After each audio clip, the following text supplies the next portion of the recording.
Sepasang kekasih sedang menyelam ke laut. Pria itu secara tidak sengaja mengambil pisau berlapis emas di dasar laut. Kemudian mereka menemukan pesawat jatuh di dekatnya. Dan di dalamnya ada rahasia yang mengejutkan. Ceritanya pasti sudah diceritakan dari 3 hari yang lalu. Ceritanya harus diceritakan dari 3 hari yang lalu. Pacarnya Sam adalah seorang peternak hiu. Hubungan antara keduanya sangat baik. Bahkan jika Jared yang malang hanya bisa hidup di trailer. Satu-satunya propertinya adalah kapal tua. Tapi Sam tidak pernah meninggalkannya. Jared dulu bekerja untuk kapten pemburu harta karun.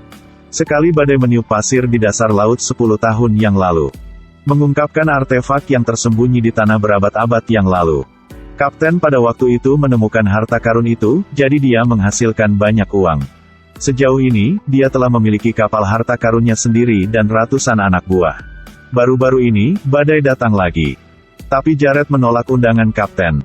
Dia akan memperbaiki perahu kecilnya untuk pergi mencari harta karun itu sendiri. Sahabat Jared datang ke sini untuk berlibur, dan membawa pacarnya, bernama Amanda. Sahabat adalah seorang pengacara terkenal. Sekarang, dia sudah memiliki villa di tepi laut. Jadi dia membantu gangster memenangkan gugatan. Jadi bos gangster memberikan villa ini kepadanya sebagai hadiah. Yang penting perahu di sini juga adalah hadiah. Jared sangat bersemangat. Saya akhirnya bisa berlayar ke laut untuk menemukan harta karun. 4 orang berlayar, berselancar, menyelam, berjuang di lautan.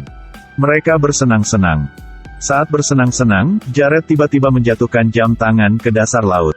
Ketika dia menyelam, dia secara tidak sengaja menemukan batu pemberat yang digunakan oleh kapal-kapal kuno. Ini membuktikan bahwa pasti ada kapal yang tenggelam beberapa abad yang lalu. Jared dengan penuh semangat memimpin semua orang untuk mengikutinya ke laut untuk menggali harta karun. Benar saja, mereka menemukan banyak benda kuno. Apalagi, Jared menggali pisau berlapis emas. Dia terus mencari di dasar laut ketika dia menemukan kilatan cahaya tidak jauh. Jared berenang ke sana dan melihat pesawat lagi. Mereka mengambil senter dan bersinar di dalam. Kemudian ditemukan bagian dalam pesawat penuh dengan obat-obatan. Pengacara Brice dan Amanda ingin menelan semua obat ini untuk menghasilkan banyak uang. Tetapi Jared dan Sam berpegang pada prinsip itu, jadi mereka dengan tegas menolak. Tujuan mereka hanya untuk menemukan harta karun, sama sekali tidak melakukan sesuatu yang ilegal. Namun, setelah memberitahu polisi, daerah sekitarnya pasti akan diblokir. Perburuan harta karun juga akan dicegah karena itu. Jadi Jared memutuskan untuk menemukan harta karun itu terlebih dahulu dan kemudian melapor ke polisi untuk menanganinya. Keesokan harinya, Jared dan yang lainnya membeli beberapa peralatan dan kemudian menyelam ke laut untuk menemukan harta karun. Brice menggunakan detektor logam untuk menemukan target. Jared menggunakan sandblaster untuk menemukan barang antik. Mereka mencari di mana-mana, telah menuai banyak barang antik. Sementara semua orang tidak memperhatikan, Amanda ingat obat-obatan itu, jadi dia diam-diam masuk ke pesawat. Tapi sembarangan memotong tangki oksigen dan menempatkannya dalam bahaya. Jared naik ke kapal dan tidak melihat Amanda, dia merasa tidak enak. Jadi cepat menyelam ke dalam pesawat. Amanda beruntung bisa diselamatkan. Sementara Jared dan pacarnya sedang berenang di laut. Lalu dia secara tidak sengaja mengambil pisau berlapis emas. Berdasarkan tulisan di atas lalu carilah buku-buku kuno. Jared menemukan itu milik bajak laut terkenal ratusan tahun yang lalu. Berdasarkan spekulasi waktu, kapal itu kemungkinan besar adalah kapal pedagang kaya yang tenggelam tahun itu. Pada awal pecahnya perang saudara, saudagar itu mengambil semua uangnya di atas kapal dan melarikan diri. Di tengah jalan, dia dirampok oleh bajak laut dan sayangnya kapalnya karam. Jared menebak bahwa apa yang mereka temukan adalah harta karun legendaris. Tanpa diduga, keesokan harinya ketika mereka mencari harta karun itu. Kemudian 2 berandalan menargetkan mereka. Mereka menyelinap ke dalam perahu dan mengobrak-abrik barang-barang mereka. Jared dan Brice menemukan sesuatu yang tidak biasa. Segera kembali ke perahu untuk mengusir mereka. Jared mengenali topi yang mereka jatuhkan. Mereka bisa menjadi bawahan kapten mencari harta karun. Jared segera pergi mencari kapten untuk ditanya. Tapi dia masih menyangkalnya. Ini membuat Jared merasakan bahaya besar. Jika tidak meningkatkan produktivitas, cepat atau lambat harta itu akan ditemukan oleh kapten. Masalahnya adalah mereka tidak punya uang untuk membeli peralatan kelas atas. Brice mengambil kesempatan untuk mengusulkan penjualan obat-obatan. Ambil saja beberapa dari mereka dan mereka akan punya uang untuk membeli peralatan. Dari mana 150 tahun harta telah digali? Memikirkan pengalaman Brice selama bertahun-tahun melindungi pengedar narkoba, Jared sedikit terguncang. Saya tidak ingin melewatkan harta karun yang udah di tangan. Tapi akhirnya dia tetap menolak tawaran Brice. Tidak menyangka Brice dan Amanda memutuskan untuk jual sendiri. Malam itu, keduanya mencuri sekantong narkoba. Kemudian temukan pengedar narkoba yang berkolusi dengan Amanda untuk menjual. Seperti domba-domba udah mau masuk ke mulut harimau. Brice dan Amanda ditahan di tempat. Jared mendengar berita itu dan segera datang untuk membantu. Jadi obat-obatan ini awalnya diangkut oleh mereka. Mereka mengirim orang untuk mengambilnya kemana-mana tetapi pada akhirnya tetap tidak dapat menemukannya. Sekarang Brice membawa mereka ke tempat di mana mereka merasakan harapan baru. Mereka memberi Jared 12 jam untuk mengembalikan semua obat.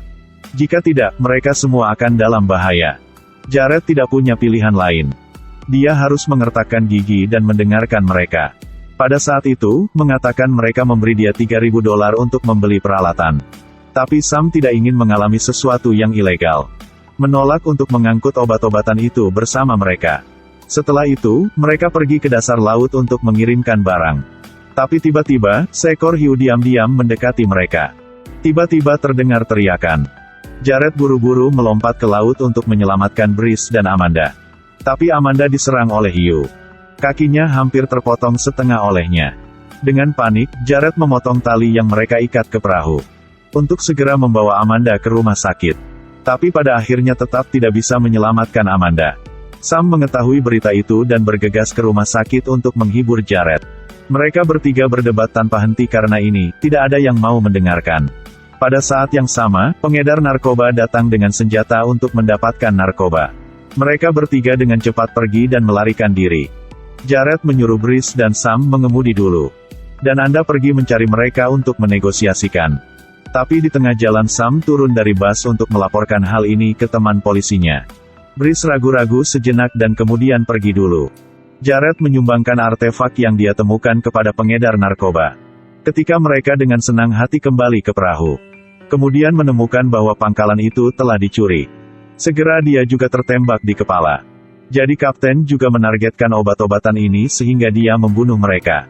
Ketika Jared membeli peralatan, kapten udah menerima berita. Segera mengatur untuk mengirim seseorang untuk menonton Jared. Ingin tahu apakah dia telah menemukan narkobanya. Jared merasa tidak enak. Jadi ketika kapten tidak memperhatikan, dia melompat ke laut untuk melarikan diri. Tapi tak disangka, teman polisi yang Sam datangi adalah faksi dengan kapten. Jadi Sam menjadi sandera. Jared mau tidak mau kembali untuk menyelamatkannya. Dia meyakinkan Brice untuk pergi bersamanya untuk menyelamatkan Sam. Mereka berdua mencekik satu anak buah terlebih dahulu. Lalu Jared melemparkan pedangnya ke mata musuh. Memanfaatkan sifat haus darah hiu untuk mengubahnya menjadi makanan bagi hiu. Dan sekarang Sam diseret ke dalam air oleh anak buah, dia juga memutuskan untuk bergerak gak mau mati. Ketika hiu hendak menyerang, dia menendang orangnya. Biarkan dia meningkatkan makanan untuk hiunya. Sam dan Brice sama-sama keluar dari bahaya sekarang. Hanya kapten dan Jared yang tersisa untuk saling bertarung. Selama pertarungan, keduanya masuk ke pesawat. Jared segera memasang perangkap di sana. Tidak menunggu kapten selesai memuat amunisi. Dia menembak tangki oksigen untuk meledakkan pesawat. Kapten tewas di tempat. Dan Jared berhasil melarikan diri tepat waktu. Setengah tahun kemudian, Jared dan yang lainnya terus menyelamatkan kapal Zephyr itu. Ketika mau angkat meriam, kawat baja tidak dapat menahan beban, jadi putus. Bubuk mesiu tenggelam ke dasar laut, menghancurkan lambung kapal. Mengungkapkan emas batangan emas. Mereka akhirnya menemukan harta karun besar senilai setidaknya 600 juta uset. Oke, film hari ini berakhir di sini. Sampai jumpa di video selanjutnya, bye.